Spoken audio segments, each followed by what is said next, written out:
Welcome to the Real Estate Entrepreneurs Podcast.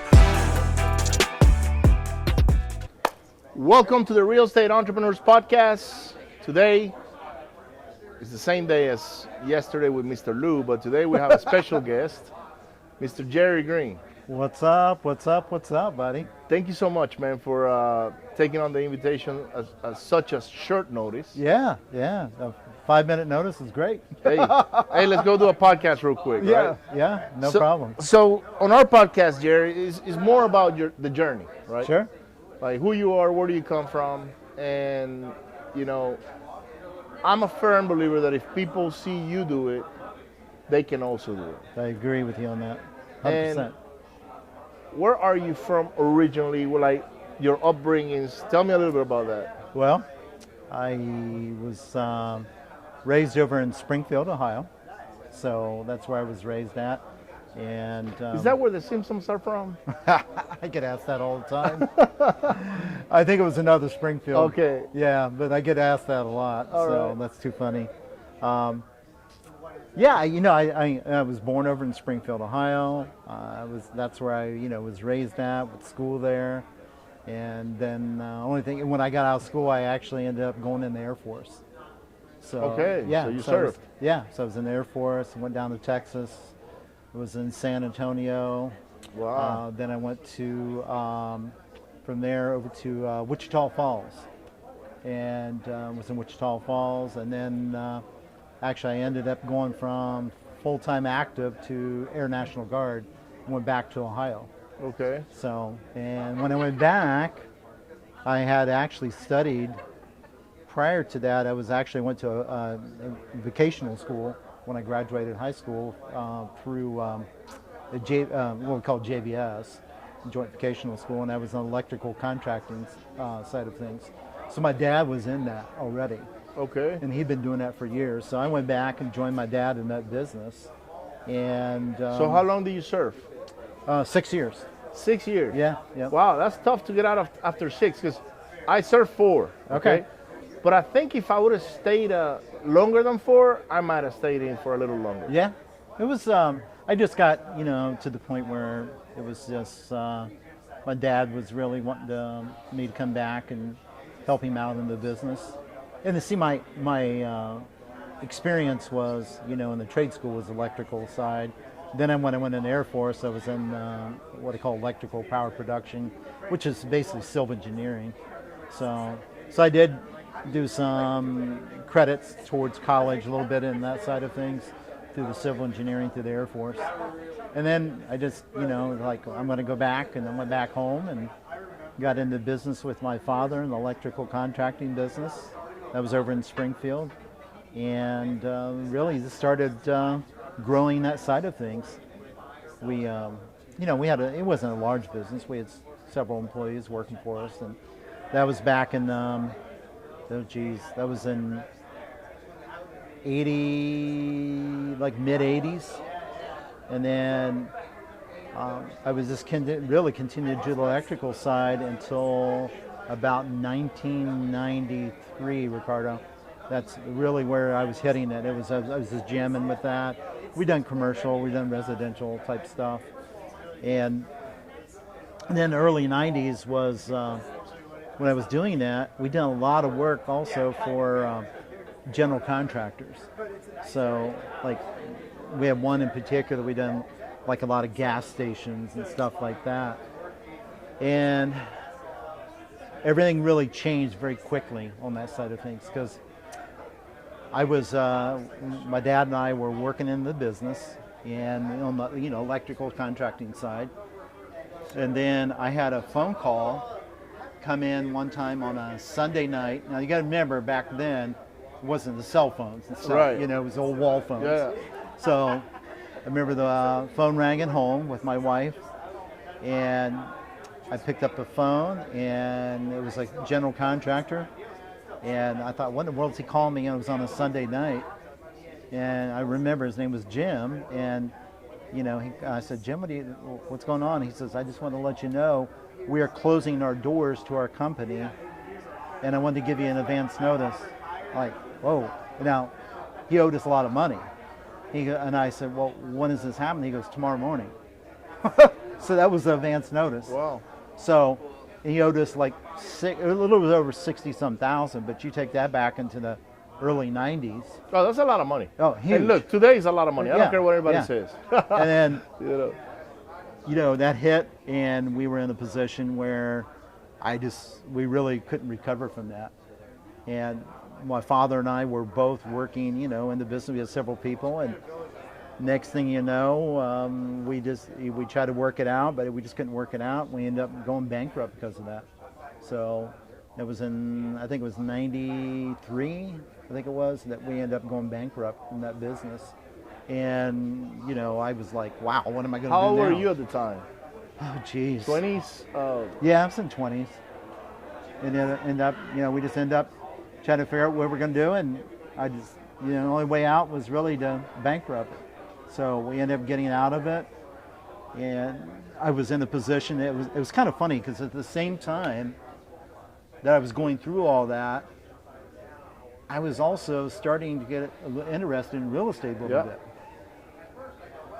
And you got to remember, back then, we didn't have anything where, cell phones. No. There was nothing like that. No, not really any You had internet. to go to a bookstore or exactly. see it on the newspaper. Well, that's what it was. It was actually, it was a commercial on TV. Right. And it was about, there was a seminar in Cincinnati, Ohio. A gentleman named Charles Gibbons. Yep. And he since has passed away and stuff, but he was really big into things. So, same time I was studying, I was interested in that. I was going through this bankruptcy and trying to figure out what to do. Of course, I had to figure out something because, I had to pay bills. And I remember going to all the family members and stuff, and what do you think they told me to do? Go get a job. Yeah, that's exactly it. They said, go get a job, Jerry. That's the best thing you can do. So what I did is I listened to them, and I went out and started applying, and I got a job opportunity at a local university in their engineering department. And I remember it really well because it was on a Friday afternoon, and they said, look, we're going to give you this opportunity. And I said, can I think about it? They said, well, you have till Monday because we have other candidates. So here I was, I didn't really have any income, just went through the bankruptcy. Same time I had been studying the real estate some, and I thought, I don't know what to do. I went home, done a lot of soul searching, and I called him up Monday morning and turned him down on that. Wow. Yeah, and I was like, everybody just freaked out. But my wife was really supportive on that. She was like, hey, go, I want you to do what you want to do. So I... How were you paying bills? At that time, I was pretty well just scrapping whatever I could. I was. You remember I had all the experience electrical, so I was doing little side jobs. Right. And just trying to make some money on that side. So when that happened, and I made a decision not to do that, I ended up going, actually signing up for that real estate seminar. Yep. And I went with a buddy of mine, and we scrapped some money together. And we went to that 3-day event in Cincinnati. And I listened to them all talk about all the different ways, of course you do the business. And the biggest thing that popped out to me was wholesaling. And back then it was like, what is wholesaling? Nobody even heard of it at that time. No. So I went back, and then I thought, man, I need some help on this. So there was a gentleman there at the event that I connected with, and I actually ended up hiring him as my first mentor. And he was based out of Florence, Kentucky. Okay. The thing is, I didn't have any means of paying. So what I did is I borrowed my mom and dad's credit cards. Wow. And that's how I paid him. So I bought into that side of things, and I bought into his coaching. And I started working that side of things, and the next thing you know, I popped my first deal, and it wasn't a big one, it was like $2,500. Right. But that was a big deal for me. It was proof of concept. Yeah, 100%, man. So what if you could do 10 of those? see, that was the whole thing. You know what I mean? Yeah, that was the whole thing. Because what was the medium, how much money were you making as an electrician a year? Oh, roughly? I was probably only making $40,000 a year. Right, so now you're like, wait a minute, if I do 20 of these deals, I make the same 40 I used to make before. Absolutely. And that's why I started looking. I said, well, wait a minute. I'd done this, and how much time did I have in it? I always started looking at that. I'm like, how many hours did I have in this? You know, and it was only a few hours. So when this is what 94 now, 93, Yeah, this 94? was going into, it was kind of between 93 and 94. That's when you did your first Yeah. wholesale deal. First deal. It was an assignment. Yep. Wow. First assignment. It was funny because I live in Ohio. My mentor was in Florence, Kentucky, and I did my first deal in Kentucky Right. on a street called Ohio Street Wow. in Kentucky, and I lived in It Ohio. was meant to be. Yeah. So that was pretty crazy. Talking about omens, right? Like Yeah, when it things was are just- meant to be. Like It was just crazy. So yeah, so I did that first deal, and I thought, well, this is really cool, man. I can do it again. So I started hustling back in Springfield where I live, and just really started pounding the streets, dude. I mean, I was out constantly all the time. was it knocking on doors I or was bandit knocking on signs? doors. I was going out vacant properties, freaking taking the boards off the windows, crawling Right. in them, rough areas, Right. doing whatever I could. Yeah, and really just started wholesaling. And my first strategy I was using on that was an option. So I would option these properties from people. I would go in and I'd give them $1. And I would say, look, and I just done these really crappy properties. I said, look, I know you haven't, this is not making you any money. So here's what I'd love to do is let me try to help you do something with this property. I can't promise you anything, but if you can give me the ability to try to move this for you over the next 60 days, I'll give you $1, on this option to purchase, but you don't have nothing to lose. If you want to sell it yourself, sell it yourself. And then I just started pumping things out. Wow. And then what I started doing, it was funny because you got to remember back then too, when you would lock up a property, like now we just put it out there on a network or something like that. On the investor lift. Right, yeah. Well, the only thing we had back then was I literally had to set up an ad in the newspaper to wholesale the property. So I had to wait 2 or 3 days for it to start in the newspaper, then we'd run an ad to wholesale that property. So that's why I started doing it, and it started building up. Wow. And then I started picking up some more deals, pick up $2,000 here, $3,000 here, pick up a $5,000 or $6,000 one, and that was huge. Yeah. So I started chugging that along, and then it just continued to grow. Then it got to the point where I realized that, I looked at it and said, well, I have all this experience of being in the construction field. And then I got the bright idea that I should start rehabbing. So Yeah, it's the evolution of the wholesaler, It right? is, Like, yeah. let's go to the next step. So I started rehabbing. Now I can fix them because I know how to get them. Now I can fix them. So, because I was looking at other people what they were making on those, so I started buying properties. And the problem is, I built up some money, but I didn't have the capital to take the deals down and Right. fix them and stuff. So I'll never forget. I thought, well, I need to be able to get some private money. So I thought, I mean, and back then it wasn't even private money. It was just like, I need money. Hey, I mean, let me borrow nobody money. talked about private lenders. No. Nobody talked about anything like that.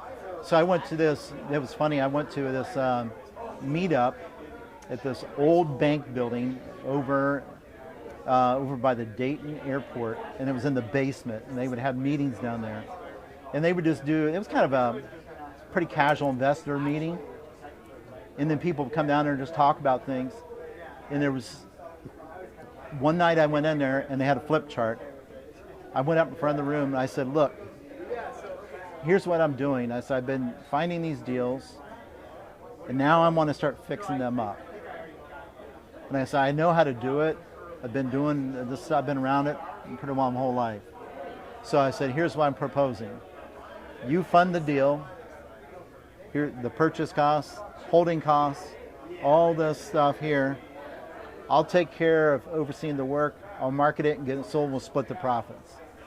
And that very night, a gentleman come up afterwards. He was a physician, and he says, "I've been wanting to do this business, but I don't have time." Yeah. He says, He "I'll has the start money. with you." And that was my first financial partner, Wow. or private lender, whatever you want to call it. And we started doing deals together, and then that continued to grow, and we continued to flourish on that, on things like that. And it got to the point where we were jamming pretty hard on things. I had some family helping me out. We were working from our home office over in Springfield, and then it was getting into probably about 99 in that year, around that realm of things. And we actually got wrote up in the local newspaper about our business. So I thought that was the coolest thing in the world. Wow. And we were, jamming, that was a version of the internet back then, Right. So we were jamming along. And then my wife and I at that time we were looking at in a position where here we were bankrupt and everything else. Now we were looking at, we wanted to build a house. Never thought that would happen in a few years. So we actually ended up buying a lot right around the corner from our house we had, and we ended up building her dream home. Wow. So I thought this was really cool. And this was in 99, and then year 2000, of course we were only into year 2000, that's when the world, everybody thought was going to end, with all the computers. Yeah. Y2K. Yeah, exactly. Y2K. Yeah. So we were really excited, going in there, and then we found out that she was pregnant. And we were like super pumped. Here we were moving to a new house. We're going to have a baby, all this.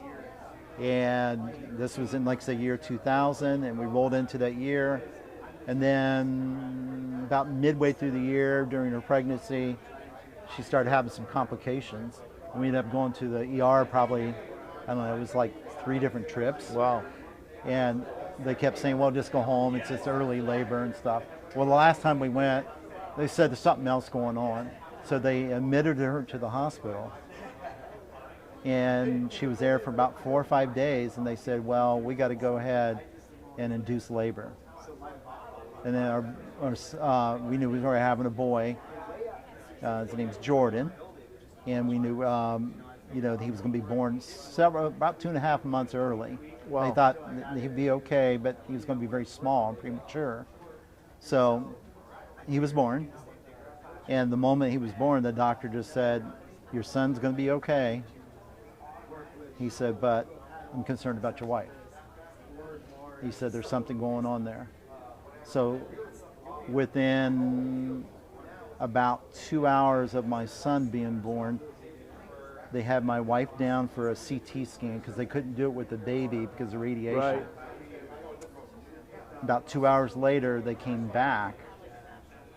And Ricardo, I'll never forget this. I was sitting outside of her room on maternity ward there. I went outside, just the room there, sat down a little bit. I'll never forget the doctor walking along, and he had 2 nurses with him. And it just, I knew something was wrong, because you just don't see a doctor come in with 2 nurses like that. Yeah, you don't see a doctor coming with bodyguards. No. And he says, hey, I want to talk to you guys. So I went back in the room. He says, we found a large mass in your wife's kidneys. Wow. And they said it's about the size of a football. That's how large it is. Like that. And they said, really, having your son is a true miracle that he was even born. Wow. And I thought, wow. And they said it's some type of tumor. We don't know what it is yet. So they said, we hate to have to do this, but we're not experts in this. And we know that you don't want to do this, but we need to transport you tonight to Ohio State University Cancer Institute to have this checked out. So we had to leave our newborn baby in the hospital Wow. there and be transported over to Ohio State.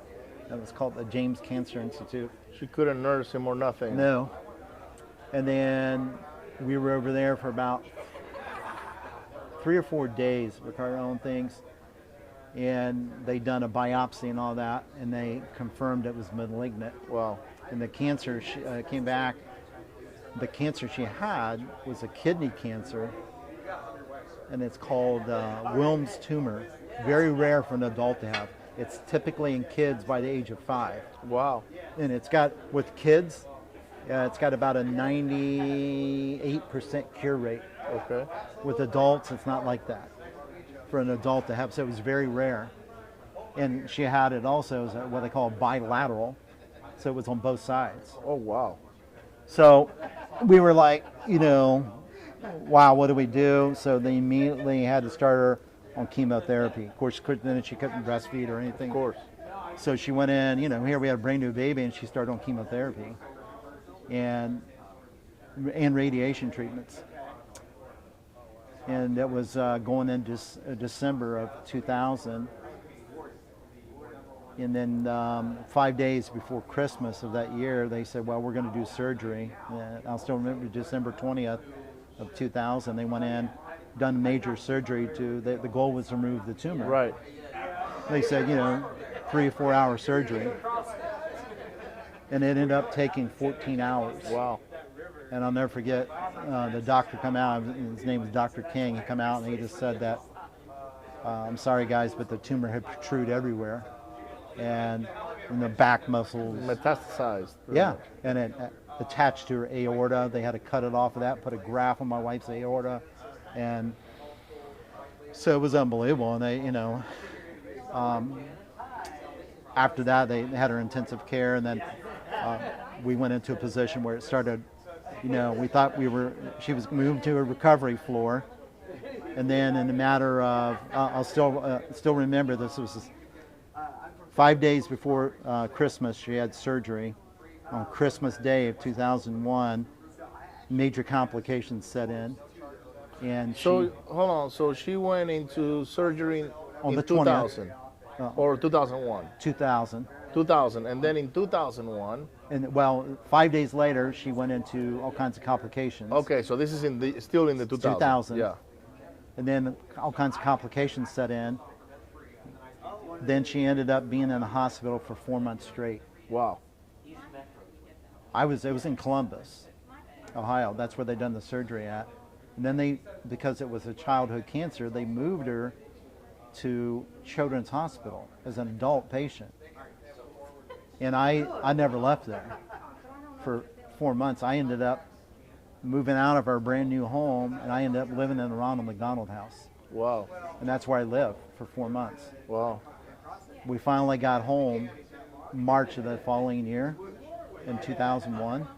And when we got home, she ended up being bedridden because she wasn't able to walk. So I ended up have to be trained in how to give her IVs, I ended up even have the tube feeder. And we had all this medical stuff set up in our dining room at our new home. Wow. And, we thought we were moving in the right direction. And then within about 2 months after she was home, in fact, it was right around Mother's Day, we ended up going back to get a CT scan. And during that time, dude, she didn't have any kidneys. So we had to go 3 times a week to dialysis, and she wasn't able to get in the car, but they had to do what they call an ambulette service and transport her. So we had to do 3 times a week on that and 2 times a week on radiation. Wow. That's all I did. So everybody was like, what'd you do about the business and stuff? I had fortunately built up some properties and some cash and stuff, but during that 2-year period of time, Ricardo, you couldn't work. I went through about $2 million. Wow. During that period of time. And it was May of that year, I went and we got a new CT scan, and they said the cancer's back and it's in all over the place. And we went back, and they said we should bring in hospice. And then my first wife passed away June 20th of that year. 2001. Yeah. And I was in here she, I dated her back in high school. We were obviously, life partners. We built the business together and everything. So I was like, devastated. Dude, and here I was. Now raising a newborn baby. You're a single father now. Raising a newborn baby. Went through all your money, and did you do any work at all, or because literally, dude, how do you concentrate? Dude, it was. It's hard to describe to people because what I went through during that time. It was so intense. She was in intensive care for almost 7 weeks. And I never knew if she was going to live one day or another. So it was you just Taking it one day at a time. man, you just shut all that other stuff Yeah. off. You just, it did not matter whatsoever. It didn't matter. And, and I was just, that's all I did. And it got to the point where, when she passed, then, it was just me trying to really even get my life back. And it took me from the time she got sick to after she passed, it was like a 2-year period before I could really start functioning again. I got really sick myself just because of all the stress and everything else I went through. Yeah, depression. Oh, man. And I started getting function again, and then I did eventually start dating. I met my wife now, Joyce. And she lived around Dayton area, in a little town, Germantown. And we ended up getting married. I ended up moving there. I was still hitting the business, but I wasn't going crazy in it. And then when I got there, we really built it all up again, Ricardo. We started growing it again. And what I did, I ended up going back in real heavy on the rehab side of things. And I built it out to the point where I had 4 full-time people doing project management. And I got to the point, this was in the early 2000s, mid 2000s. I built it out to the point where I had about 18 people. It was in-house, and we worked out of a very small space we had. And I built this big thing out. We were doing all the rehabs, and then Ricardo, I got to the point where I realized that I went through all this crap and stuff and built this big thing out, and then I realized that, man, I hated this. And I said, why am I doing all this? And I realized something. I said, this is not a business, because everything was about me. Everything was about me. Jerry this, color selections, layouts and stuff. And I think the thing that really hit me like that was when I realized that I actually hated my own team. Wow. I hated my rental properties at some point. Because I was like, I want nothing to do with that anymore. Right? But hating your team is like, I couldn't stand them anymore. yeah, you didn't want to answer the phone or No. make decisions or tell them what to do. Or So wow, that's crazy. So what I did. This is the first time I ever hear that, by the way. Yeah. From someone like, you know what? It got to the point to where I hated my team. Yeah, it was crazy. And then I went in and I just. And this was the rehabs, right? Yeah, it was that, and just. What I was doing was. I always, I share this with people. It was like everybody was riding the Jerry wave. I worked my ass off to build this up. Everybody was riding my wave. Yes. And I was acquisitions. I was, it was all about me. And I thought about it. I said, your business was self-centered, but it needed you. 100%. So I just. That's not the Jerry of today. Oh, no, dude. I know. Dude, so I went in and literally cleaned house. And what I realized, a changing moment on that was I actually drew a line down the center of a piece of paper. And I still remember this. And I said, one side's business and one side's real estate. And I thought, it's no, back then, of course, we didn't really have the phones and stuff, but I said, it's no different than being any other business. How can I create this over here, just treat it as a product or service, and over here, it's a business. So how can I focus on the business side, just move as much product as possible? And that changed everything for me. Wow. So let me take you back a little bit. So, because, man, you've gone through a lot of shit. Like a lot of shit. Yeah, and I mean, I never went through. I mean, I've gone through my own. Like, I guess we all have different paths, but losing a significant other, especially your wife, now the mother of your son, man, that puts a whole different burden on your shoulders. Huge. As far as what you can do and Yep. how you raise your child now, and do you actually work or do you take care of the kid? Like, there's all these things happening. But the moment you realize that, okay, I gotta get back on track, okay? Because at some point you say, well, Oh, yeah. I gotta go pay bills. I gotta put money on the table. I went through all my money, or most of it.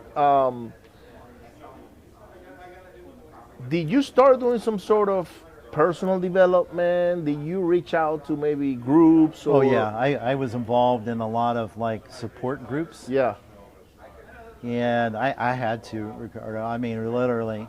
Yeah, because I'm wondering, like, how is it that you go through hell? Yeah, Like, dude, it was. because it is hell. And I tell people too. It was like it was a. I look back on that, and it's like a whole different life. I mean, I remember many times. I remember one time, and this is the time I ended up going myself to the hospital because I got so sick from being depressed, and just being down. I got so sick I could not get off the floor in my house, and I was holding a new baby, and they had to come and help me and take me to the hospital, put me in the hospital for about 10 days. Just to get myself to the point where I could function again. The stress. The Yeah. stress was Yeah. just It is overwhelming. 100%. Wow. So, when did you discover personal development? You know, I started about that same. Actually, when I before my first wife passed, I really started studying a lot of like Tony Robbins. You know, it was old. Those old things, the old school stuff, cassette tapes. And I had the old Walkman, Yep. and I put on the side. I put on the side, put on your and I go headphone. walking. Right. Or that's why it was called a Walkman. Yeah. Or I go rollerblading. Right. So I was in the rollerblading too, and that's what I did. I go out and do that, and I was just, you know, constantly. I started feeding my mind on that stuff, and you know, and I remember when my wife was in the hospital for that period of time. There was one book that, and I've recommended this to a lot of my students. It's called "Slowing Down to the Speed of Life." And a very powerful book. It's an old one, but I read that 2 or 3 times since in the hospital, and it helped keep me more focused in the kind of in the moment there on things. So I can say that personal development is what helped you go through all that. Dude, 100%. Family, personal development, and a lot of prayer, man. A lot of prayer on that side of things. I just had a lot of support. I couldn't have done it without their family and support, and I just constantly looked at the self-development side of things. I would read, I would study, and you know, just to try to keep my mind on that tipping, you know, from going down. Just always try to keep it just a little bit above. It was tough a lot, but I, you know, continued to grow, and I got remarried. Obviously, that helped a lot because I had somebody that was very supportive.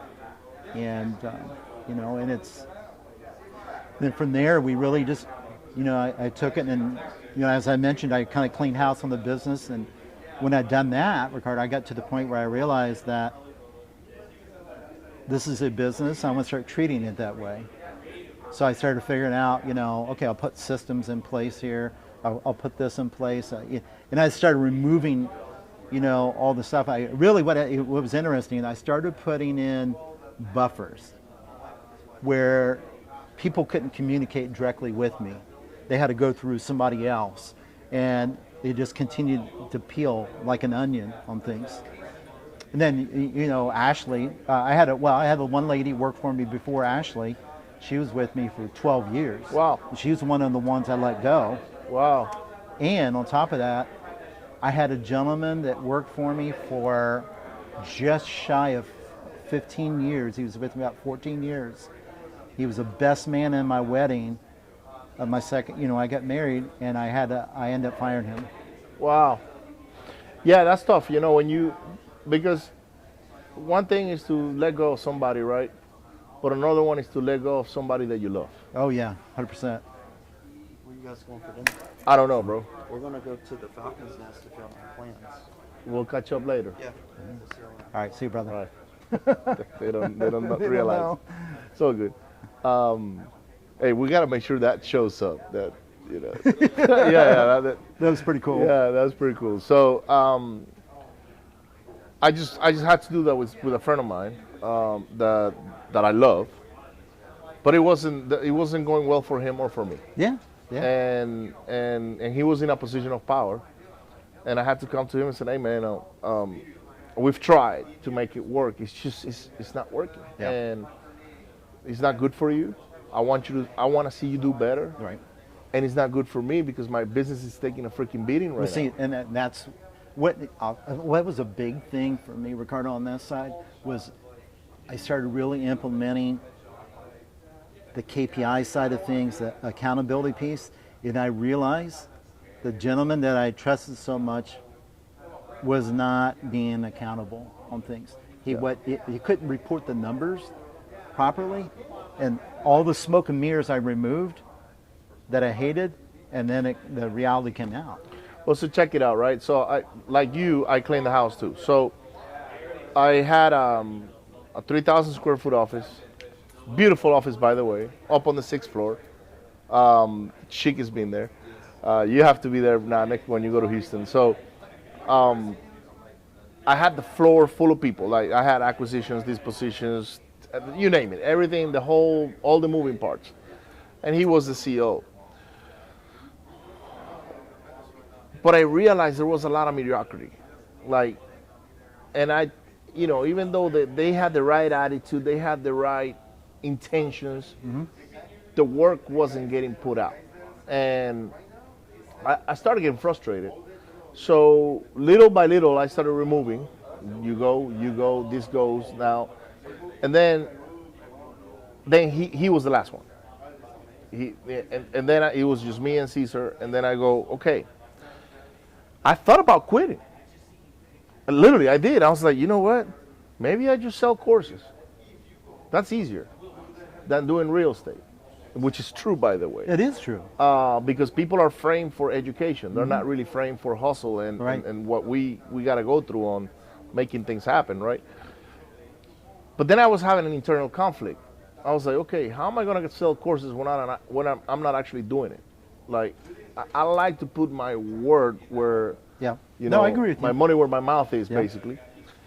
But I thought about it, and then I'm a vision traction organizer guy, and I've always ran my business that way. Well, not always, but I started doing it back in, 2015 or so. And I'm looking at it, and I'm trying to find where did I fail, Right. all these questions that you get asked.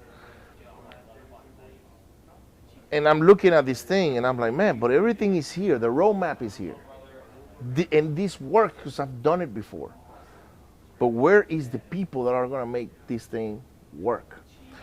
And I'm looking at all the pieces.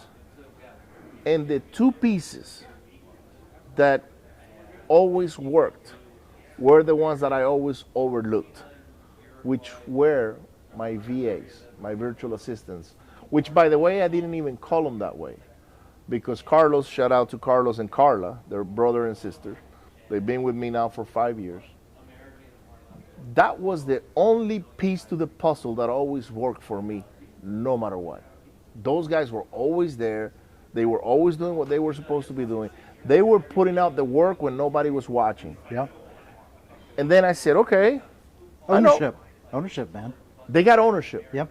So I'm looking at this thing and I'm like, how come I never pay attention to that?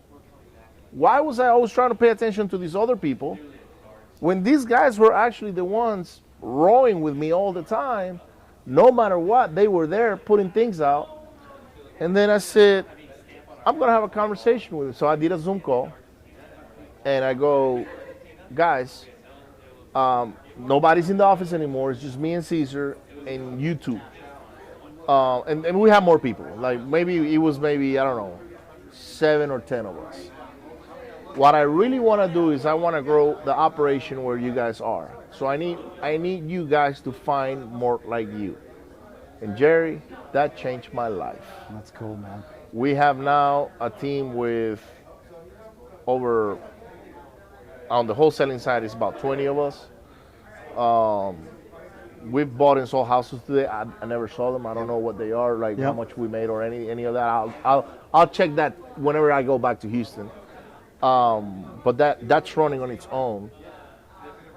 And then guys like you, my friends, they're like, hey, how is this thing working out for you? I was like, well, I got more of them. They can do lead generation for you, or they can be your TC or this.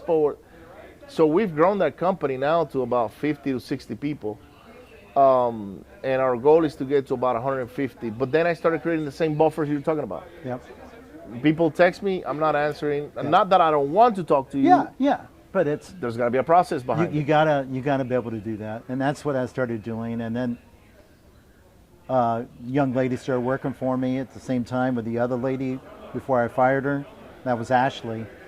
And How long has she been with you now? she's been with me now over 9 years. And she's awesome, by the way. I know She's- Ashley. Yeah, And- she's my oh, COO. yeah. She runs a tight ship. Her birthday was this Just the week? other day. Yeah, Yeah. just the other Yeah, day. she's amazing. And the cool thing is she runs the company from Colorado. Yep. Our main core business is in Ohio, but it's amazing when you get the right people in. But then you put the constraints on things, and you start building the roadblocks where you just have to start creating those buffers, and it changed everything for me. And Wow. now I'm in a position where only thing I do is meet with the team or meet with her and look at numbers, and it takes me about 2.5, 3 hours a week just in a couple meetings. But the team does it all, and it's just a production process now. It's just boom, boom, boom, boom, boom. It allows me to focus on the educational side, which I really enjoy. Yeah. On that. Yeah, component. I think that's what really your heart is It is. the It is, bro. fulfillment. It is. I love doing that. I love helping people because I know what's done for me. Now I can do the same thing for others, man. And look, I've seen your setup in your office. I love it, by the way. How big is that space that you have there where you do your seminars? Let's see. The whole office is a little over 4,000 square Okay. foot, and that's about half of it over there. Wow. It's really a good space. Yeah, I like it. I've seen the videos. Yeah.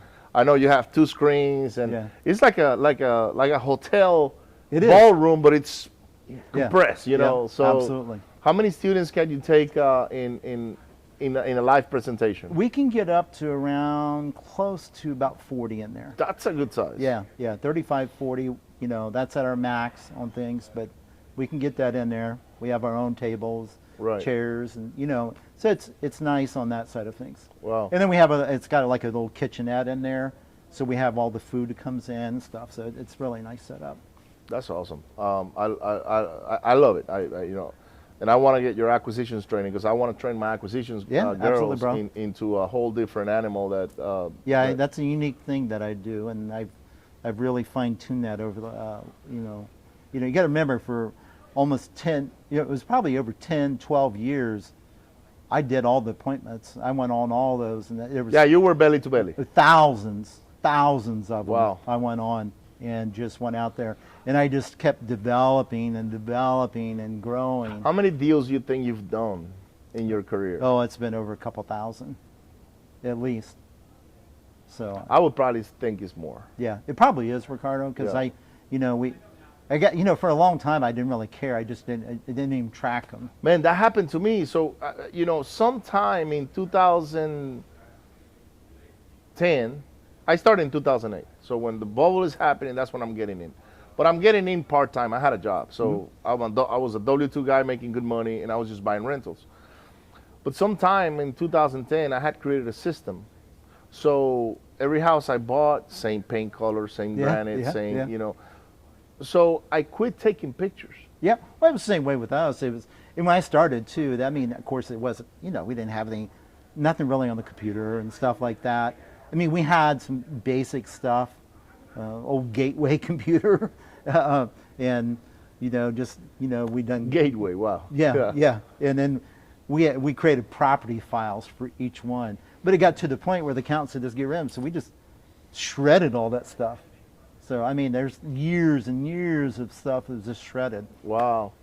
Well, I flipped probably 100 houses. Yeah. And I only took pictures of the first 10, maybe.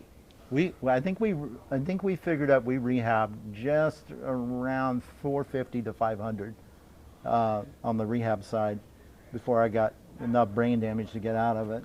Yeah, I got brain damage, but I got it it was induced. It wasn't like I wasn't looking to get out of it, actually. I was enjoying it at the time. Uh-huh.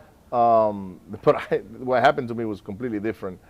But by the time I did my last rehab, I had over 500. Oh wow. And we had a machine. It was like literally a cookie cutter Yep. flipping machine, and we had over 50 to 60 people on our crews Yeah, that's- directly working for us. That's big. And we had a superintendent, we had a guy buying materials, we had the supervisor going all around the rehabs. I did the same thing on that, and what I realized on that, I thought, man, I'm just in the construction business. Yeah, so You know, I'm like, you know, this is stupid.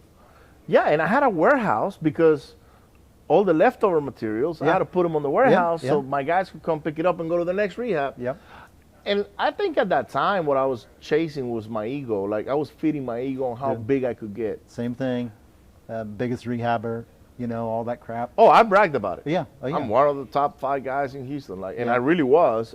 You know, I guess in volume. You know, Yeah. in Home Depot, I mean, I was under top 5 buyers from the whole Houston area. Wow. Every Home Depot I went, Jerry, they freaking, oh, you got to go here, Mr. Rosales, and here's coffee, and we're going to Here's a hot dog. yeah, we're going to put you on the bullpen. And so they got this thing called the bullpen where when you buy $1,000 or more per order, they submit your order to the manager, and he'll give you a discount based Yeah, on yeah. things. And so I was enjoying that until Harvey came in and completely disrupted my business, and that's where I got deflated pretty much, Yeah. and completely crushed. But now that I do what we do, which is wholesaling, there's no way I'll go back to that. Oh Like, yeah. There's no way I would either. No. It- No. like- The thing is one thing I studied with Brian Tracy. This is something too Yep, I was I really know it is. blessed with, and this is right after I got remarried and stuff. I had an opportunity to work with Brian Tracy for a full year, and I learned so much on that. And What do you do with him? I was just in a personal mentoring with him, Okay. and it was awesome, dude. And I worked with him on that, and it was, and I spent a lot of time in San Diego with him. But what was really cool on that, you know, one of the, so many different things I remember he shared, but one of the things was the law of complexity. And that is most entrepreneurs, what they do is they go into something and they up the law of complexity. And then it's like he talked about when he trained us on this was like the government, U.S. government is the best at creating maximum levels of complexity. But when you build a business is to reduce the law of complexity, which allows you to step out of the business more, scale it, and enjoy it more. I understand that now. I didn't before. Oh, dude, I did the same way. Because and again, it goes back to ego. Hmm? I was feeding my ego. Same way. I gotta buy 10 more houses. Yep, same thing. And I gotta go to all the houses. Yep. And I want all the employees to see me, you know, like driving the ship and being the captain and this and that. And today, that's not me Nope. at all. Same way. Don't get me wrong, I still get involved, like in the things that I enjoy. Right. And when things are going wrong, then okay, I gotta come here and realign this thing or rearrange it. But touching up on mentorship, right? Which is something that you're big on. Mm-hmm. Not only you mentor others, but you also seek for mentorships, like you said, you know, Mm-hmm. when you were with Brian Tracy, which I love, by the way. I love that guy's energy. Oh It's yeah, amazing. amazing. Do you have mentors today that you actively, because you are seasoned. You're not you are somebody that a lot of people look up to, like, you know, and people think because you are at a certain level. Oh, they think I'm not. Yeah, I'm constantly seeking Yes. more information, constantly all the time. Even while we're here, you know, I mean, listening to different people. Well, that's why we come here. Yeah, share, picking up new ideas. You know, one of the big things I think now is I looked at it differently, where it's not just, I don't look at it just on the real estate side. What I look at now is how do I develop more? How do I, you know, marketing side of things, and just constantly looking at becoming that better leader, and giving to others. So like right now, a big thing for me, Ricardo, is with the team. I look at this, I work for the team. They don't work for me. And my focus is how I can help them grow Yeah. and reach their goals. And I do the same thing with my students. I love it. So, I love it. The more people you help, absolutely, brother. the better you do. So, Jerry, What is next for you? So next for me is, is obviously continue on the educational side. I Yeah. love doing that. I'm going to continue to grow that, expand that, just to help more people. Continue to grow the real estate side, but it's not about me on that side. It's more about the team doing that, and continue to feed them and support them, and just enjoy my family. I love it. How can people get a hold of you? Couple ways they can get a hold of me. One is they can reach out to me, go to my website, thejerrygreen.com. Yep. Pretty simple. Hit me up on Facebook on Jerry Green. That's pretty easy. Right out of Germantown, Ohio, you can spot me real easy, or my Facebook page. Also, my Instagram is the Jerry Green Yep, as The well. Jerry Green, yep. So that's some of the best ways to reach me right there. Awesome. Well, man, thank you so much for having this conversation Absolutely, with me. brother. I'm looking forward to do many more. And guys, don't forget June 24, 5, and 6, 24, 25, and 26 at 10growth.com. You can go get your tickets today. It's already on sale. We have limited capacity, so we're not going to have thousands of people there. We're going to have a couple of hundred. Mr. Jerry may show up. He's not sure yet. He's working on his calendar. He's got a lot of things on the works right now that he will be making announcements pretty soon, hopefully. And don't forget to hit share, like, and subscribe. Put some comments down below. Hit up Jerry. Tell Absolutely. them you met him at the Real Estate Entrepreneurs Podcast, and I'm looking forward to see you on the next one. Bye. Thanks, Ricardo. No, I appreciate you, brother. Love you, brother. This is good, man. Love you too, man. Brother, you're...